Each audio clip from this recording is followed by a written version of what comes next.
Hello, everybody, and welcome to the very last episode in the Gratitude with Grace series. Thank you all for the support that you have given me so far and that you continue to give me. And thank you all so much for the donations that you have given. I appreciate those so much, and I know that they will go to such a great cause for the kids that are experiencing pediatric cancer. Because this is the last episode, this is the last opportunity that we have to raise money for those families experiencing pediatric cancer at the Nationwide Children's Hospital. So if you haven't donated already, if you are in a position to do so, I invite you to donate even just $2 today. I will link the ways to give in the description below, and every single cent goes towards these families to help them in such times of need, especially during a pandemic. I mean, I can't even imagine. So thank you all so much for those who have already given to the cause. Thank you for those who have supported me. And thank you to those who will be donating after this video today. So thank you once again, and let's go ahead and get started with our practice. For today's practice, there aren't any props that are 100% required, but if you would like for our Bakasana or crow pose, some people may want to have a blanket or a pillow to help keep them supported and less fearful of a crash landing. And something else that may be helpful for Bakasana or crow pose would be a block to perch your feet up upon. So that is of course optional, but I would just like to get that out there in case you want to grab your props before we get started. So for right now, any props that you may have, you can just set them to the side, and we're going to get started in a wide-legged child's pose. So on your mat, you can begin to bring your knees as wide as might feel comfortable. You can sit down on your heels with your big toes touching if that would feel interesting for you, and slowly begin to lower your torso down to your mat. You can reach your arms long out over your head, and if you want, you could even lower your forehead to the mat. I'm going to keep my head lifted so you can hear me and my voice won't be muffled, but feel free to take any variation of this pose that you would like. This is our time to ground, transitioning from whatever you've experienced today into what you are experiencing right now.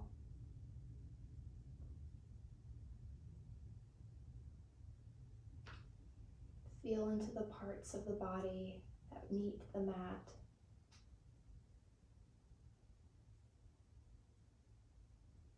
Notice the points of the heaviest contact, whether it be the knees pressing into the floor or the fingertips pressing into the mat.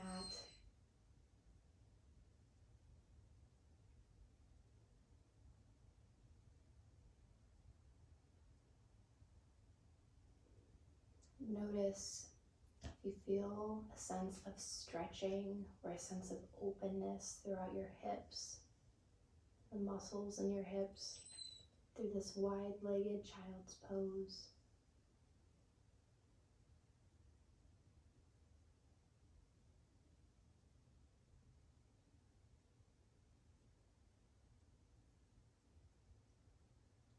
If it would feel comfortable for you, I invite you to observe your breath,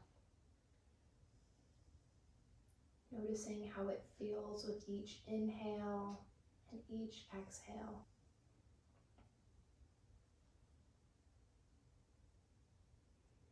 You don't have to change anything, just observing what our starting point is for our practice today.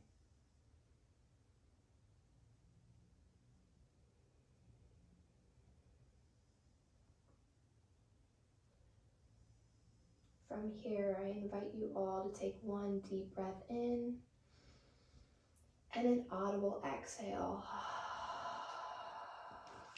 One more round of breath just like that. Big inhale. audible exhale.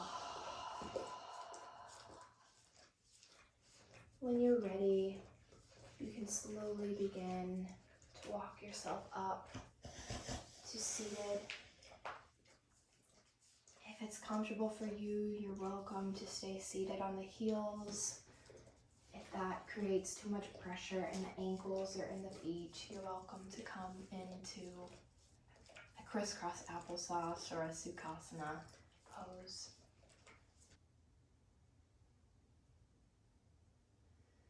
Find some stillness and some ease after you found the pose to settle into.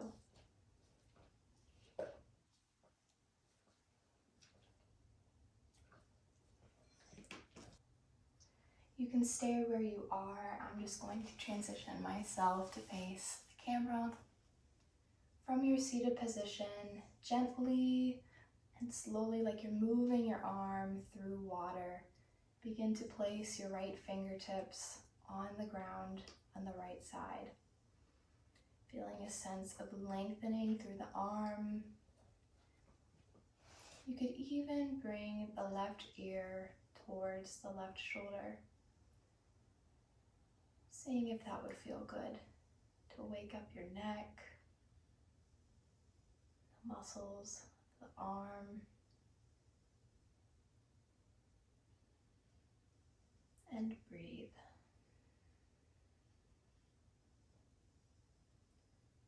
On an inhale, slowly begin to bring your head back to center alignment. The right hand can come back to the middle, and the left fingertips can come to plant on the left side. If you wish, you can slowly begin to bring your right ear towards your right shoulder.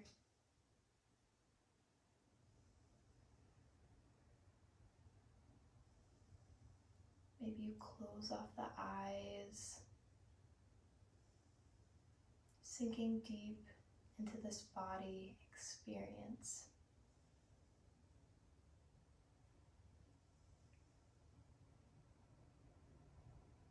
Flutter the eyes back open, bring the head back up, and the left hand returns back to center.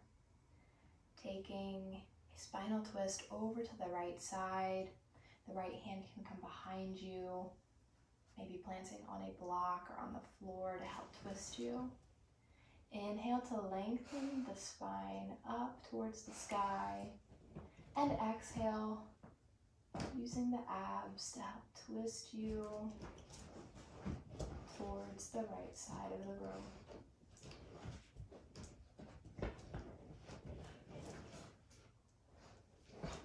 Inhale as we slowly come back through center, and exhale, begin to twist towards the left side. Again, that left hand can come behind you on the floor, on a block. Inhale to lengthen upwards like you're being pulled through an imaginary string up through the head. And exhale to twist.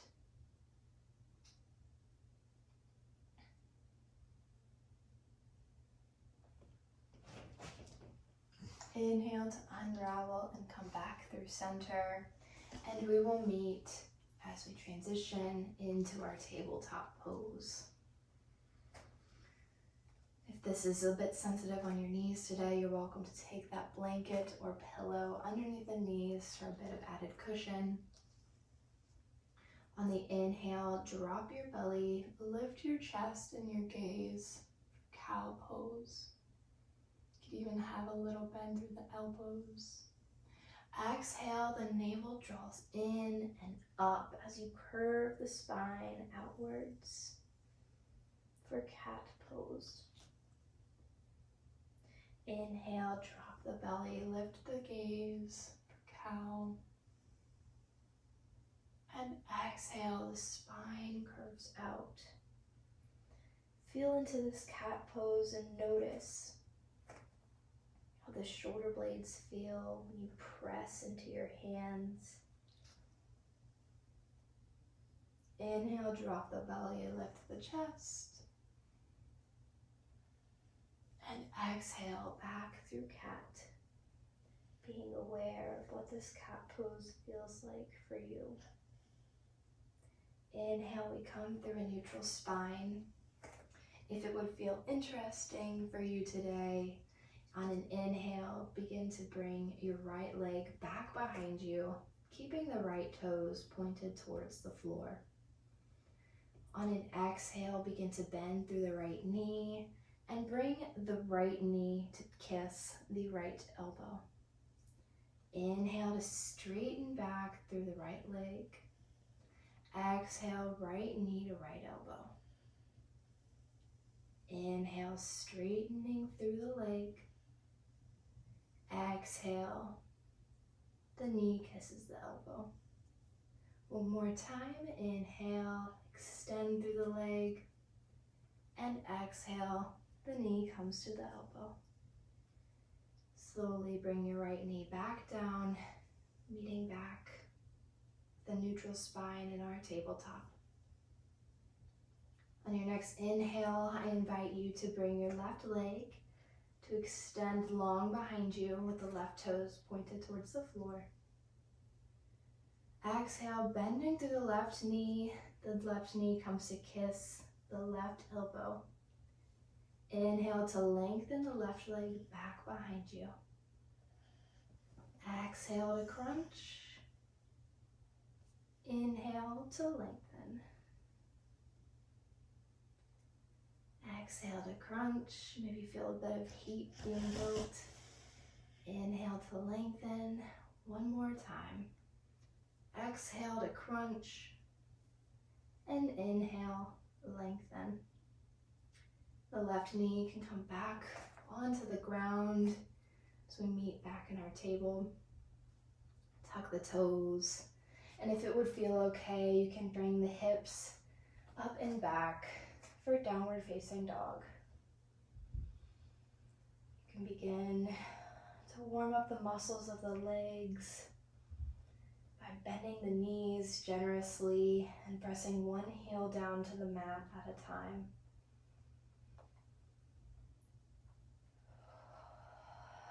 Feel into your breath as you stretch through the legs. I'm not a runner, but I did run 3 miles yesterday, so my legs are very sore, and this feels great on my legs. If this doesn't feel great for your legs, you're welcome to find stillness or take a variation that might feel better for you.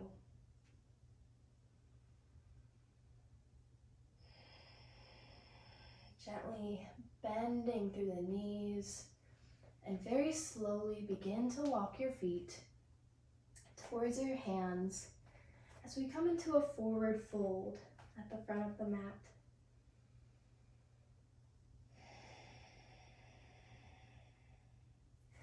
Inhale, the hands come to the shins, lengthening up halfway. Exhale to fold forward. Inhale, we slowly come up with the head coming up last. The arms reach up and overhead, Urdhva Stasana, lengthening upwards. Exhale, the arms wash down to align by your sides for Tadasana. Inhale, the arms slowly come up overhead again for Urdhva Stasana, reaching up. Exhale, hinging at the hips, slowly folding forward, bending through the knees if necessary. Inhale to lengthen up halfway. Exhale, plant the palms, step your feet back into a high plank. If it would feel okay, we're going to exhale, lowering down halfway for Chaturanga. Inhale to upward facing dog, keeping the legs off the floor. Exhale, tuck the toes and begin to press the hips up and back for a downward facing dog. Adho Mukha Svanasana. On an inhale, begin to sweep your right leg, coming up into a 3-legged dog. You can bend through the right knee and open that right hip open to the side. If you wanted to, you could even create big circles with your right knee, just creating a sense of openness through the right hip. Try to keep equal weight in the hands and stay strong through the abdominal muscles. Inhale to straighten through the right leg. On the exhale, shift forward into a plank, bringing the right knee to kiss the right elbow. Inhale, shift backwards into our three-legged dog. Exhale again, the right knee comes into the right elbow. Inhale, we come back to a three-legged dog. Our last time, we exhale, the right knee to right elbow. Inhale to shift back to a three-legged dog. Exhale, this time the right foot comes to plant in between the hands, and the left knee can lower onto the ground. The arms lift up for Anjaneyasana, or low lunge. Feeling a deep stretch in the hips. You're welcome to keep the hands planted on the floor for added support. Exhale, slowly walk your hands back. Begin to flex the right foot and feel a stretch through the back of the right leg. Inhale to walk forward. We come back into our Anjaneyasana. The fingertips can stay on the ground or the hands can lift any amount. Exhale, plant the palms on the floor. Tuck the left toes and lift the hips and knee off of the ground. The right foot comes back to meet the left in a high plank. Exhale, lower down, chaturanga. Inhale to upward facing dog, Urdhva Mukha Svanasana. Exhale, tuck the toes, the hips come up and back for Adho Mukha Svanasana. On the next inhale, your left leg can come up and back into a three-legged dog. You can bend through the left knee and open that hip out to the left side. If you wanted to, you could even create a circular motion with the left knee. Trying to keep equal weight in the hands and staying strong through the abs. Inhale, begin to straighten through the left leg. And on the exhale, begin to bring the left knee to kiss the left elbow in a plank. Inhale to shift back into the three-legged dog. Exhale, the left knee comes to kiss the left elbow. Inhale, we shift back into our three-legged dog. Exhale, left knee to left elbow. Inhale, we come back through our three-legged dog. And this time on the exhale, I invite you to plant the left foot in between the hands and lowering the right knee down to the ground if that would be okay. Fingertips can stay on the floor or the arms can lift up any amount for Anjaneyasana.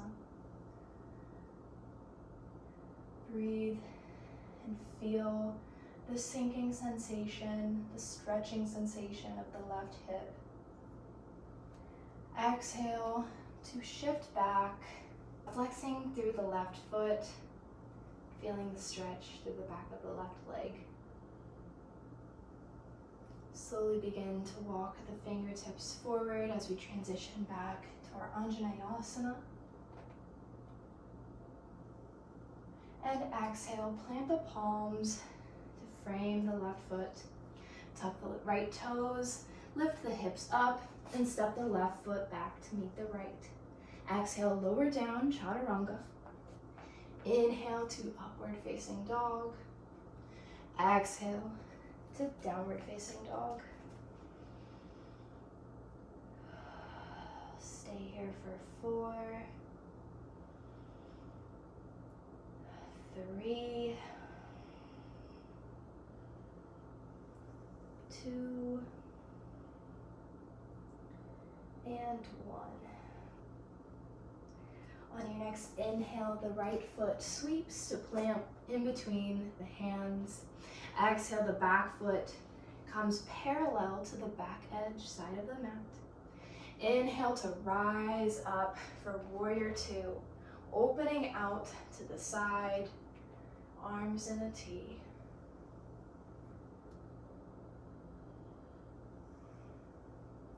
Staying where you are, I am just shifting to where I can face the camera.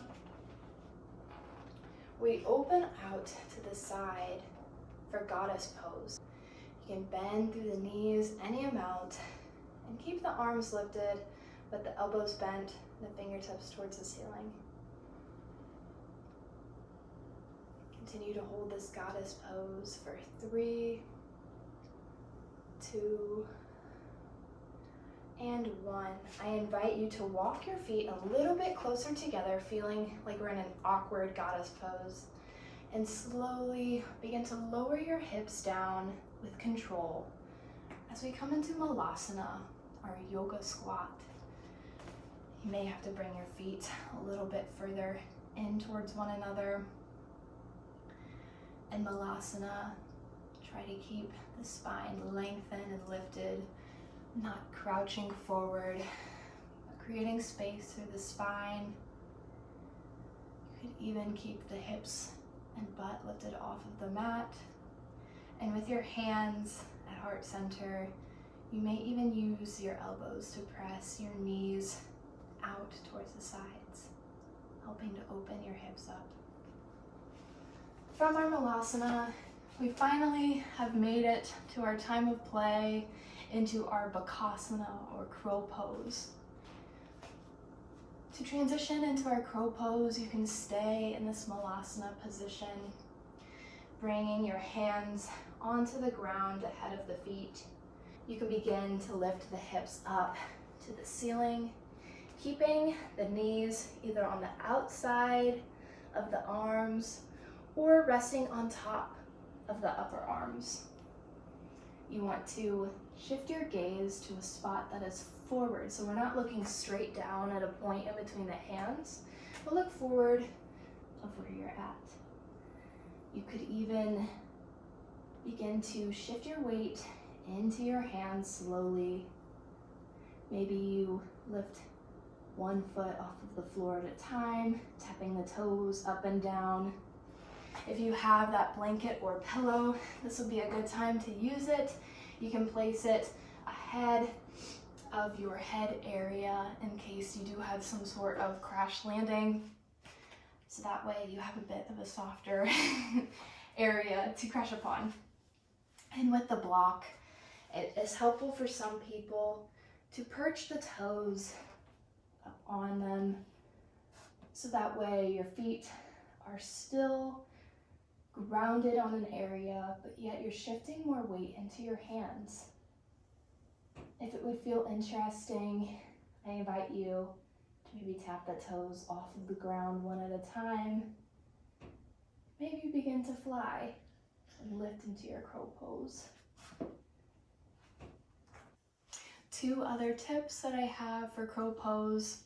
Number 1 being to scrunch the fingertips into the ground to help with stability, to help you from falling forward. The fingertips are a great tool to use to keep you from going past the weight in your hands. And the second tip that I have is feeling as if you're arching your back like you would in cat pose. It helps to keep you lifted. So instead of having a long spine here, it helps to lift you to where you feel as if you could begin to straighten the arms with this cat-like pose. So I invite you to take some time to play around with this Bakasana.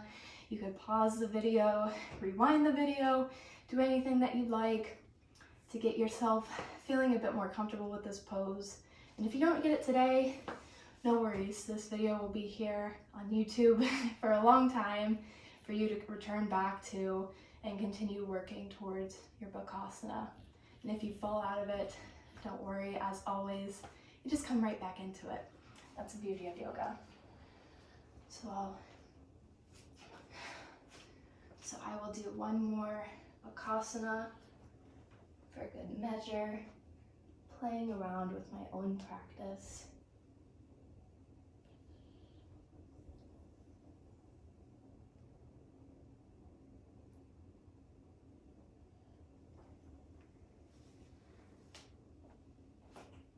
Once you're finished playing around with your Bakasana, you can move any props towards the side, coming onto the knees. We return to a tabletop position, tucking the toes and sending the hips up and back, downward facing dog. From our downward facing dog, you can sweep the left foot to plant in between the hands. Exhale, the right foot comes parallel to the back edge of the mat. And we inhale to open to the side for Virabhadrasana 2 or Warrior 2. From our Warrior 2, we open out our hips to the long edge of our mat. So we come into a goddess pose, bending through the knees any amount. Keep breathing here for 3, 2, and 1. Begin to walk your feet inward towards one another, and we lower down slowly. Hands can come to heart center as we meet in Armalasana. This is another time for us to play around with our crow pose. If you'd like to stay here for a few minutes, feel free to pause the video. I will just do one crow pose here, walking us through it once again, shifting the weight forward. The hands come onto the ground, the hips lift up towards the ceiling. The knees can rest on top of the upper arms, arch through the spine like in cat pose. Maybe you begin to lift your feet off of the ground one at a time. Maybe you catch a bit of air time. Maybe you let yourself fly.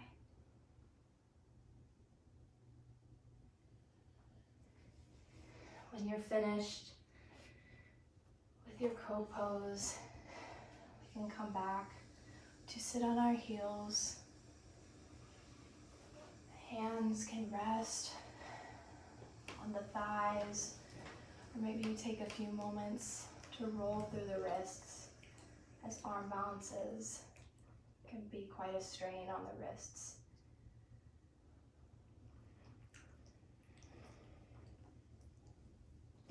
Maybe you close off the eyes,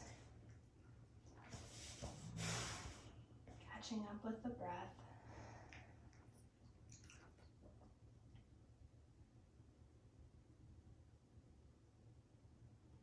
Send your body and your heart a bit of gratitude for attempting this Bakasana pose with me today. Thank you for challenging yourself, for letting yourself fly, whether you felt you were able to do the pose a certain way or not. Thank yourself for being here and for trying difficult things. You can begin to flutter the eyes open, and we come on to the knees, prepping for camel. There are a few variations that you can take of camel. I prefer to tuck the toes under so that way my hands can have something to grab onto. But if you're feeling a bit bendier in your back today, you're welcome to keep the tops of the feet planted onto the mat.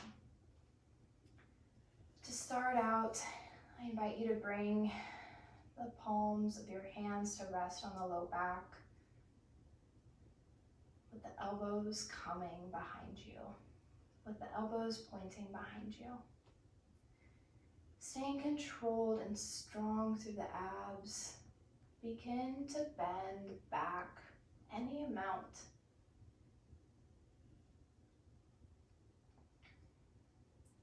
You can let go of the muscles in the neck, that would feel okay. And if you want, you could also begin to bring the hands to grab the ankles, feeling gentle and careful with your spine. Stay here for 2 and 1. Slowly begin to transition back up, bringing the hands back on to the low back. And you can set yourself back on to your heels. Transition your weight onto your butt as we bring the legs straight out ahead for Dandasana, or staff pose. You can keep the feet flexed. Inhale to lengthen the crown upward towards the ceiling. And exhale. Allow your spine to curve forward into this cat-like pose with the back. As we stretch through the backs of the legs and reverse our spine from what we did in the camel pose in the back bend. Allowing our spine to almost neutralize in a sense by counterbalancing the camel pose.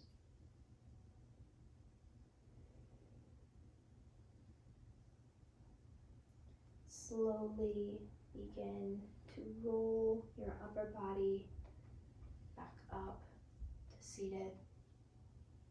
You can shift your hips and your feet forward on the mat. Reach your arms straight out ahead of you, and we'll slowly begin to lower our backs down onto the mat.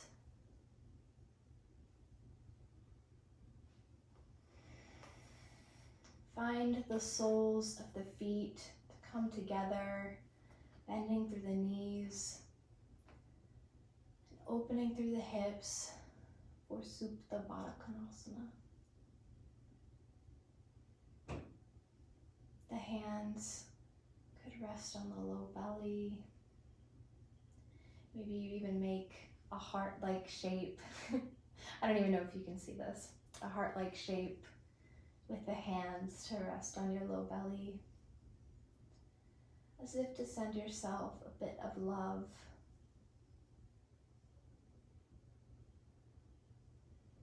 While we're here in Supta Bakasana, I invite you to think of one thing that you love about yourself. It doesn't have to be anything humongous or monumental.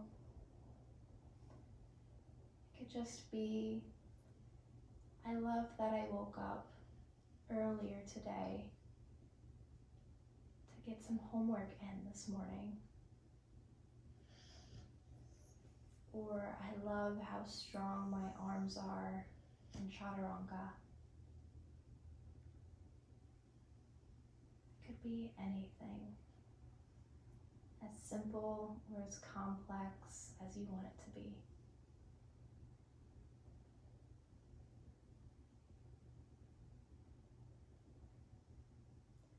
Keeping the knees bent, we transition into happy baby. The feet can come up towards the ceiling, the hands grabbing the outside edges of the feet, pressing the knees down into the armpits. You could even rock from side to side.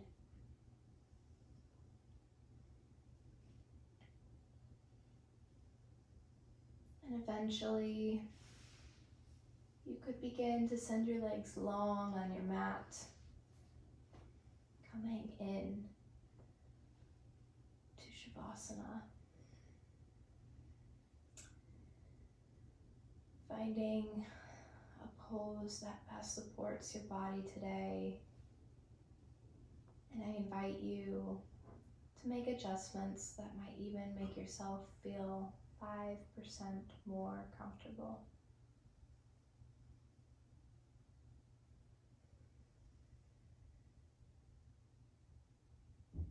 I invite you to lift the corners of your mouth to a little smile.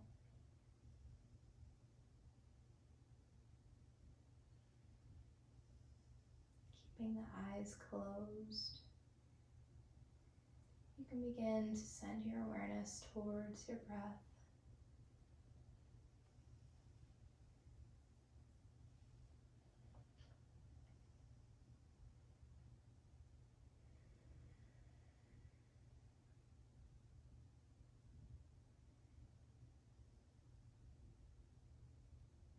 Anytime the mind wanders away from the breath, gently and kindly bring yourself back to focus on the breath.